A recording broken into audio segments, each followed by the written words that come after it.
મિત્રો ઇંગ્લિશમાં હજુ પણ ઘણા લોકોને ધેર ઇઝ અને ધેર આર આ બંનેમાં તકલીફ પડે છે. મિત્રો ઇંગ્લિશ શીખવામાં આ બંને જે ઉપયોગ છે એ ખૂબ જ જરૂરી છે, પાયાના છે, આપણને આવડવા જોઈએ. મિત્રો આ બંનેનો ઉપયોગ શું છે? કોઈ પણ વસ્તુ દુનિયામાં અસ્તિત્વ છે એ બતાવવા માટે આ બંને વપરાય. ઉદાહરણ તરીકે તમારે જો એમ કહેવું હોય કે ટેબલ પર એક બિલાડી છે, તો બિલાડી ટેબલ ઉપર છે, એનું અસ્તિત્વ છે, તમારે એની વાત કરવી છે તો ધેર વપરાશે. મારા પરિવારમાં 5 સભ્યો છે.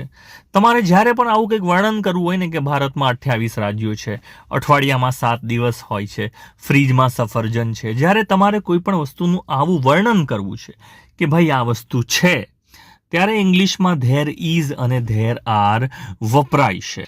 જુઓ, તમે વાક્યો જોશો એટલે બધું તમને આવડી જશે ચોક્કસથી. જેમ કે પહેલું છે કે ભાઈ ધેર ઇઝ ક્યારે વપરાય? ઉચ્ચાર લખી દઉં છું અહીંયા, ધેર અને ઇઝ. There is. જો આનો ઉપયોગ શું છે તમારે ખાસ સમજવાનું છે. પહેલા, જ્યારે કોઈ પણ એક જ વસ્તુની તમારે વાત કરવી છે કે આ વસ્તુ છે, બરાબર છે, પહેલા તમારે કહેવું છે જેમ કે છાજલી પર એક પુસ્તક છે. જુઓ નીચે ગુજરાતી લખ્યું હશે, છાજલી પર એક પુસ્તક છે. તો પહેલા તો શું છે? એક પુસ્તક છે. હવે જો એક જ છે તો શું વપરાશે? ધેર અને ઇઝ વપરાશે. તો જોઈ શકો છો, ધેર ઇઝ. અને એક જ પુસ્તક છે તો અ મૂકવો પડશે, અ બુક. તો પહેલા there is a book. There is a book. અહીંયા જુઓ, ધેર ઇઝનું ગુજરાતી કશું નહીં થાય, બરાબર છે.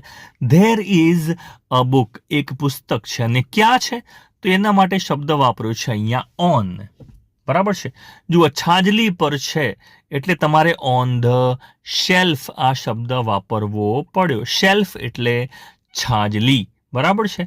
તો there is a book on the shelf, આ રીતે વાક્ય બન્યું. એક જ પુસ્તક છે તો શું વપરાયું છે? There is. અને બુક એક જ છે એની વાત છે. એ જ રીતે તમારે કહેવું છે કે મારી બેગમાં પેન્સિલ છે. તો સૌથી પહેલા પેન્સિલ કેટલી છે? એક જ છે. તો એક જ છે તો ધેર ઇઝ વપરાશે. ધેર ઇઝ અને શું છે? A pencil. There is a pencil. ભાઈ એક પેન્સિલ છે, ધેર ઇઝ અ પેન્સિલ. અને ક્યાં છે? મારી બેગની અંદર છે, તો તમે વાપરશો in my bag. There is a pencil in my bag. મારી બેગમાં પેન્સિલ છે. જો આટલું સિમ્પલ છે, તમને ચોક્કસથી આવડશે. તમારે કેવું છે મારી ઘરની પાછળ જે વાડો છે, બરાબર છે, જે વાડો છે, જે નાનું બગીચા જેવું હોય છે ઘરની પાછળ, બરાબર છે, ત્યાં એક ઝાડ છે. તમારે એવું કહેવું છે એક જ ઝાડ છે. તો એક જ ઝાડ છે, તમે શું મૂકશો? There is a tree. આટલું તો મૂકવું જ પડશે. શરૂઆત હંમેશા ધેર ઇઝ થી થશે. There is a tree. There is a tree, એક ઝાડ છે. જુઓ, આ વાક્યમાં કરતા કોઈ નથી, કરતા કોઈ ક્રિયા નથી કરતું, એટલે આઈ વી યુ આવું બધું નહીં આવે, બરાબર છે. ધેર ઇઝ અ ટ્રી, એક ઝાડ છે. ને ક્યાં છે? પાછળના વાડામાં. તમે કહેશો ઇન ધી વાડામાં, એટલે ઇન ધી બેકયાર્ડ. શું કહેશો? ઇન ધી બેકયાર્ડ, ઘરની પાછળના વાડામાં શું છે? એક ઝાડ છે. ધેર ઇઝ વપરાશે. જો આમાં તમારે કેવું છે? બગીચામાં કૂતરો છે. કેટલા કૂતરા છે? એક જ કૂતરો છે, તો તમે શું મૂકી દેશો? પહેલા તો ધેર ઇઝ અને અ ડોગ મૂકી દેશો. There is a dog. There is a dog, એક કૂતરો છે. ક્યાં છે? બગીચામાં છે. In the garden. There is a dog in the garden. કઈ જગ્યાએ છે? હંમેશા પાછળ જ આવે છે, એ ખાસ ધ્યાન રાખવાનું છે. ચલો આગળ તમારે કેવું છે કે ફૂલદાનીમાં ફૂલ છે. ફૂલદાનીમાં એક આ કુંજો છે, એમાં ફૂલ છે, બરાબર છે, અને એક જ ફૂલ છે. તો શું કહેશો?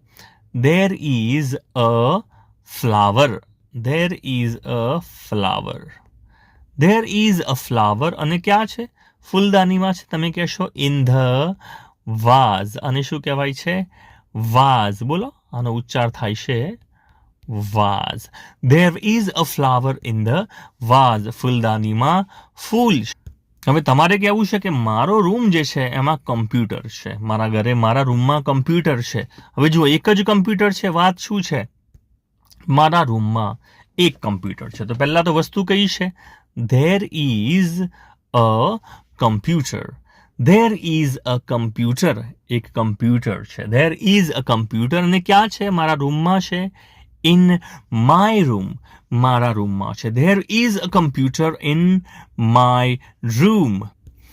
ધારો કે તમારે કહેવું છે કે મારા ગામમાં એક તળાવ છે. હવે તળાવ વસ્તુ કઈ છે? એક તળાવ છે ને એક જ છે. There is a pond. There is a pond. બરાબર છે, એક તળાવ છે. There is a pond in my village. મારા ગામમાં એક તળાવ છે. ઇઝ વપરાશે, એક જ તળાવ છે એટલા માટે. તો ચલો હવે ધેર આર ક્યારે વપરાય છે મિત્રો? જ્યારે એક કરતા વધારે વસ્તુઓ હોય ત્યારે ધેર આર વપરાય છે. આટલું યાદ રાખવાનું છે. એક કરતા વધારે હોય તો ધેર આર વપરાશે. ચલો, છાબડીમાં 2 સફરજન છે. એક છાબડી છે, એમાં 2 સફરજન છે. બરાબર છે, 2 છે, તો ધેર આર વપરાશે. There are 2 apples. હવે જો એક કરતા વધારે હોય તો અહીંયા નહીં વપરાય. ક્યારે વપરાય છે? એક વચન હોય તો. There are 2 apples. અને ક્યાં છે? એ નીચે લખેલું છે, in the basket. There are 2 apples in the basket. છાબડીમાં, બાસ્કેટમાં 2 સફરજન છે. એના પછીનું વાક્ય છે, તમારે કહેવું છે કે મારા પરિવારમાં 5 સભ્યો છે. સભ્યો કેટલા છે? 5. એક કરતા વધારે છે તો પહેલા તો 5 સભ્યો છે. There are 5 members. There are 5 members. અને કઈ જગ્યાએ? મારા પરિવારમાં, એટલે કે ઇન માય ફેમિલી.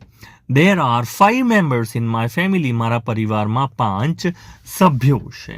ચલો, પાર્કિંગ લોટમાં 3 કાર છે. પાર્કિંગ લોટમાં 3 કાર છે. એક કરતા વધારે છે તો તમારે શું આપવું? સૌથી પહેલા કઈ વસ્તુ છે? 3 કાર છે. There R 3 cars. There are 3 cars. તો બહુવચન છે, પાછળ એસ લગાયેલો છે. There R 3 cars. હવે પાર્કિંગ લોટની અંદર છે એટલે in the parking lot. There are 3 cars in the parking lot. Parking લોટમાં 3 ગાડીઓ છે, 3 કાર છે. ચલો, ક્લાસરૂમમાં 4 વિદ્યાર્થીઓ છે. ક્લાસરૂમમાં 4 વિદ્યાર્થીઓ છે. 4 છે. પહેલા તો શું છે? 4 વિદ્યાર્થીઓ છે. There R 4 students. There are 4 students. બહુવચન છે, એસ લાગશે. There are 4 students. અને કઈ જગ્યાએ? ક્લાસરૂમમાં છે. In the classroom. There are 4 students in the classroom. આ રીતે વાક્ય બનશે. નેક્સ્ટ વાક્ય છે કે આકાશમાં 5 પક્ષીઓ છે. ધેર આર, પહેલા તો 5 પક્ષીઓ છે. There are 5 birds. There are 5 birds. અને કઈ જગ્યાએ? In the sky. There are 5 birds in the sky. આકાશની અંદર, આકાશમાં 5 પક્ષીઓ છે. નેક્સ્ટ છે કે ટેબલની ફરતે, ટેબલની આજુબાજુ, આ ટેબલ છે એની આજુબાજુ ફરતે કેટલી ખુરશીઓ છે? 6 ખુરશીઓ છે. તો પહેલા તો વસ્તુ કઈ છે? 6 ખુરશીઓ છે. There R 6 chairs. There are 6 chairs. 6 ખુરશીઓ છે. કઈ જગ્યાએ? Around the table. અરાઉન્ડ એટલે આજુબાજુ. Around the table. ટેબલની આજુબાજુ 6 ખુરશીઓ છે. There R 6 chairs around the table. તમારે કહેવું છે કે અઠવાડિયામાં 7 દિવસ હોય છે. જુઓ, કઈ વસ્તુ છે એની જ વાત કરીએ છીએ. દિવસ કેટલા છે? 7 દિવસ છે. There are 7 days.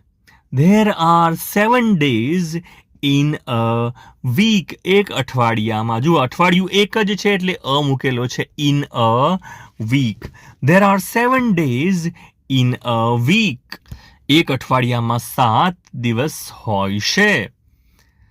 તમારે કેવું છે અમારી સોસાયટીમાં 11 ઘર છે. 11 એક, જો એક કરતા વધારે છે તમે વાપરશો ધેર આર 11 હાઉસીસ.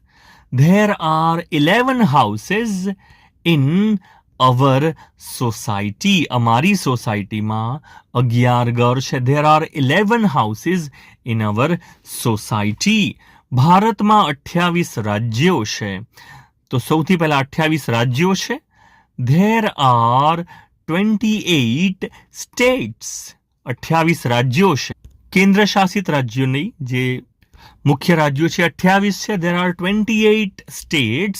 ભારતમાં તમે કહેશો in India. બોલો, there are 28 states in India. ચલો, આનું ઇંગ્લિશ તમારે કમેન્ટમાં લખવાનું છે કે મારા પાકીટમાં 500 રૂપિયા છે. મારા પાકીટમાં 500 રૂપિયા છે. પાકીટનું ઇંગ્લિશ શું થાય આવડવું જોઈએ ખાસ, બરાબર છે. પાકીટને શું કહેવાય છે? વોલેટ કહેવાય છે, વોલેટ. તો મારા પાકીટમાં 500 રૂપિયા છે. અને છોકરીઓ હોય તો પર્સ લખશે, બરાબર છે. છોકરાઓ હોય તો વોલેટ લખશે. જવાબ તમારે કમેન્ટમાં ચોક્કસથી લખવાનો છે. અને મિત્રો, આ વિડીયો તમને ગમ્યો હોય તો ચોક્કસથી લાઈક કરશો અને કમેન્ટમાં લખશો કે સર મજા આવી, શીખવા મળ્યું. Thanks for watching.